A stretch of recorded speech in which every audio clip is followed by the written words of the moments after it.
განისაზღვროს 50 თეთრი თერს მოსახლეზე და მაქსიმალური იყოს 4 ადამიანი ოჯახში, ანუ 4 სული, მხოლოდ როგორც კანონშია გათვალისწინებული, მაგრამ ვარზე მეტი არ იქნება თითო ოჯახის სრული ეს დიახ, მაგრამ იქ კანონი დასაბუთების შესახებ კანონში მითითებულია, რომ უნდა იყოს აუცილებლად დიფერენცირებული სოციალური ბენეფიტი.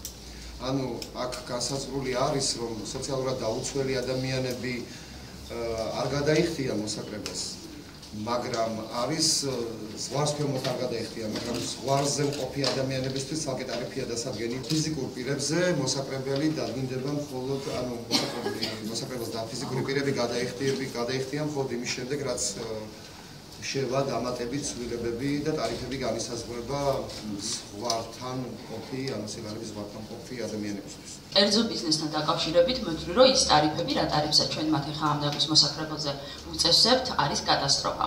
რატომ? ავიღოთ რესტორნები, კაფე-ბარები, სასადილოები და ტრაფიკოების ობიექტები. ორი რესტორნის, ყველაზე წარმატებული რესტორნის მაგალითზე, მენძელის და დიარონის, ხო? მოკლედ, თუ ავიღებთ ერთი დასაჯდომი ადგილის მიხედვით, მათ უწევთ 2 ლარის გადახდა, საშუალოდ მენძელს აქვს სადღაც 300-350 ლარი. წელიწადში ეს გამოდის 7200 ლარი, ანუ ფაქტიურად 7200 ლარს ჩვენ ვუწესებთ მარტო ნავთობის გადასახადზე. თუ კვადრატულის მიხედვით დავბეგორავთ, მარტო ერთი ქვედა სართული არის 175 კვადრატის, 3 სართულზე გამრავლებული წელიწადში გამოდის 13000 ლარი.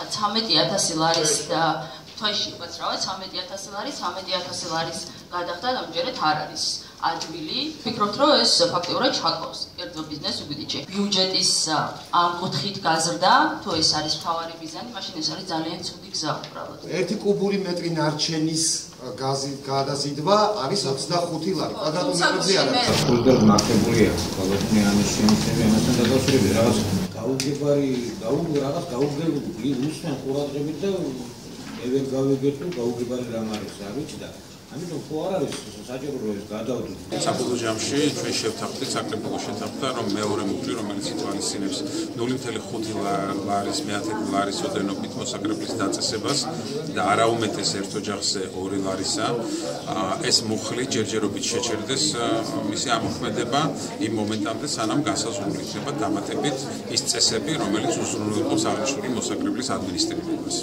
შესაბამისად, მოსაკრებლების შესახებ შემოტანილი პროექტი იქნა მიღებული, ეს მუხლი არის შეჩერებული, დამატებით დაზუსტებული. შესაბამისი სამსახურები მუშაობენ ამ საკითხთან დაკავშირებით, როგორც კი წარმოდგენილი იქნება ადმინისტრირების შესახებ წესების შესახებ შესაბამისი პროექტი, საკრებულო მისდევს ამ წესებზე და დამატებით მიღებული იქნება შესაბამისი გადაწყვეტილება.